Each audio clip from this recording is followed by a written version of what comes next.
Danny is with us today, and Wildman.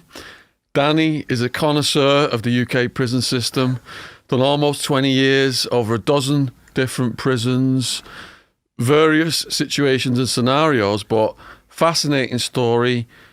There was a dead body in a house that you had lived at. Yeah. What was the circumstances around that? Well, what happened is, before I got my IPP charge in 2007, previous to that, 10 years before, in 1997, I lived in a house with my ex-partner. And during that time in that house, I was involved in criminality and stuff like that. Mostly stealing cars and putting car parts and breaking cars and stuff like that. Fast forward 10 years when I'm locked up, I'm sat there watching Granada Reports, which is our local TV thing, and I'm thinking, looking at the TV, thinking, and talking about a murder and a body that's been sat in a house for 10 years, and I'm thinking, me, that's my old street.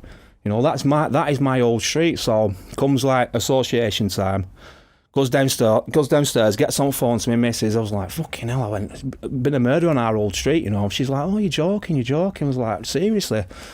So that with that, and I put the phone down anyway, gets banged up. So 2 days later, I rings her again, Shaun, yeah? And I swear, she was like absolutely crying her eyes out. I was like, what's up with you? She's like absolute wreck. Calm down.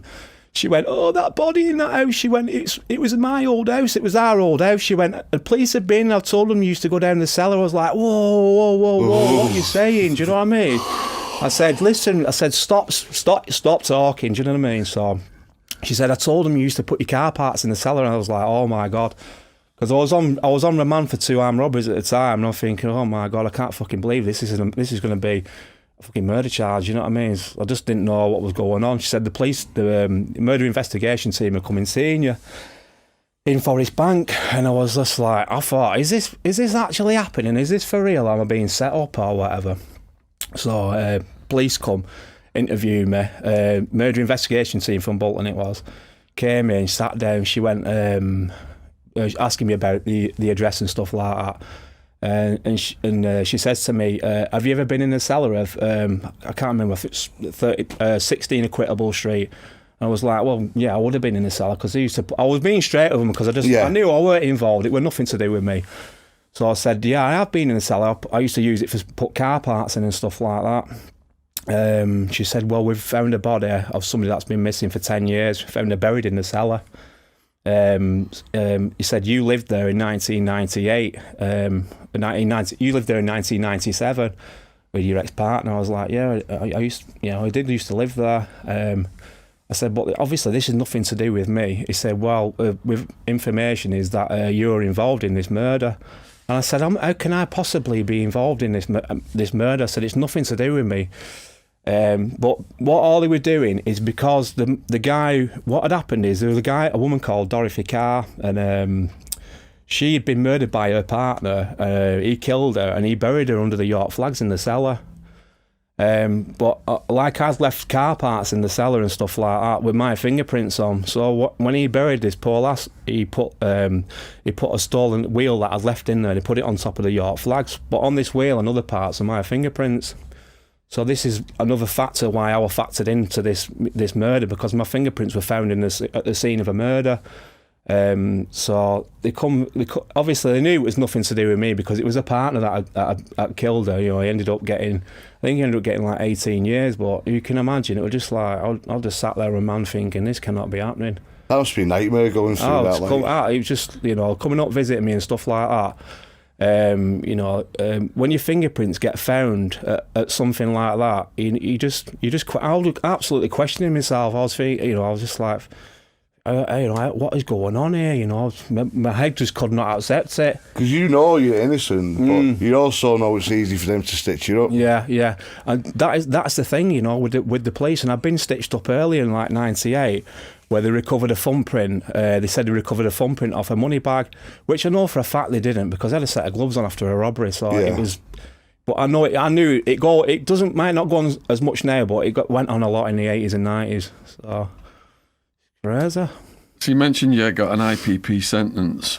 Can you just explain what that means exactly for people? IPP, for people that don't know, it's a sentence for the indeterminate protection for the public. And these sentences are given out to people that are prolific violent offenders. They were subsequently brought out for sex offenders, but judges kind of like started dishing them out to everybody, started giving them out. Everybody was getting them. So if you had any kind of violence or any kind of serious offences on your record, or your offences were escalating, you was going to get an IPP, which is it's the equivalent of a life sentence. Obviously, I'm still IPP, and my licence is 10 years, but I can be recalled at any time. You know, I've been out 3 years and I'm still high risk now. So it's paroles. They could parole you and recall you at any time. I have been recalled. I was released. I got out in 2015 from Kirk Levington prison, and I got released. And like I said before, I couldn't handle it. I couldn't adjust to being life outside. You know,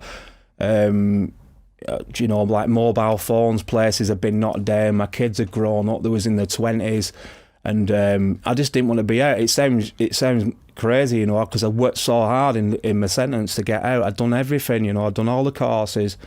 I'd done extra. I did everything to get a job to settle down when I got out. And when I got out, I just couldn't fit into society. I felt more comfortable being back in a cell. You're strangers in your own town. I was, you know, because when I got released from Category D, I'd worked all the way there. I had a job for like 18 months, so I was working out.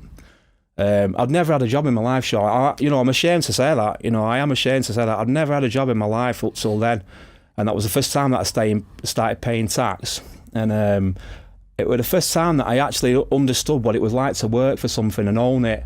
So with that kind of ethos, I knew what it was like to have something stolen, you know, what you work for. Yeah. I got that. I finally got that. I was like, you know, people work hard for the things and people steal them, you know, and that I didn't really get it till then. So when I got my job, when I got released from Kirk Levington, I was working in Newcastle in a restaurant. I was just washing pots, but you know, like from getting out of prison and going washing pots and going back, it was a job. It paid tax. So when I was released from Newcastle, they put me back to Manchester. So I've gone back to a place where I don't know nobody. My family are literally like strangers to me. You know, it was just sad, and I didn't have no friends. I did have friends, but they were all criminals, you know. Yeah. So after a bit of time, I just felt like I didn't fit in, and I just felt, you know what, I wanted to go back to prison. I just didn't feel right, so I did something really stupid to get myself recalled. What I did is I went and got a load of amphetamine. And I ate a lot of amphetamine. I made myself that ill. I got rushed to hospital, and I got took back to Leeds. So I was in Armley. I got recalled in Armley. So obviously I'm coming down off all this speed in Armley. I don't know if you've ever been to Armley, but it's one of the worst prisons. I've been to some prisons. It's one of the worst prisons I've ever been in. So I'm coming down and off all this speed, and I've just been released after doing like 13 years. And I'm sat on this massive wing in Armley and thinking, what the fuck have I done? Do you know what I mean? Yeah. You know, I've just lost everything. Crazy. That's what happens when you're institutionalised, you know. I've gone from, when I first got locked up, I've gone from wanting to do anything and everything to escape, like thinking, right, I'm going to get took to court, I'm going to escape, I'm going to slip the cuffs, I'm going to take hostages, I'm going to do all that, put knives to throats, everything. And I went from that to, in the end, doing everything to keep myself locked up. You know, polar opposites, you know. It's just... You do actually plan different ways, though. You think that... I found that one of the easiest ways, in America anyway, would have been if you have to go to an outside hospital. Yeah, definitely. I want to escape. Yeah. I escaped when my mum was dying. I escaped from hospital, slipped the cuffs. I got some margarine. I put some margarine in an old brew bag, plugged it, that's sticking up your arse for those that don't know. So I stuck it up my arse. So I'm sat there with the cuffs. My mum's dying, do you know what I mean? And this is the kind of mentality that I had, that I just didn't give a fuck. You know, I've got the margarine while the two screws are sat there. I'm cuffed, I'm double cuffed. I've got the margarine here, and I managed to get it on my wrist, and I managed to get the cuff off. And there's like this heart rate monitor like next to me. He's put these things on and all that. So I managed to get the cuff off and wrap it around this thing. So I thought, he's going to be tied up. Yeah. But but there was another one, so I've just bolted out the room, gone right through the infirmary, and the screws ended up rugby tackling me outside. We ended up fighting. I've got one shoe off, so we're rolling about outside this infirmary. It's crazy, do you know what I mean? I've got margarine all over me. On 1 foot. So I ended up getting off with one trainer. I ended up punching him in the bollocks, and I ended up getting off. So I was out for about a week. Do you know the mad thing about that? I had 3 months to do. So that's the way I used to be. I think. But at the time, you wanted to see. At the time, I was like, I want to see my bird. You know, Yeah. it's stupid. You know, and not only that, but my mum was dying. You know, and I don't think that I kind of like grasped the situation. You know, it was going to be the last time that I seen her alive. You know.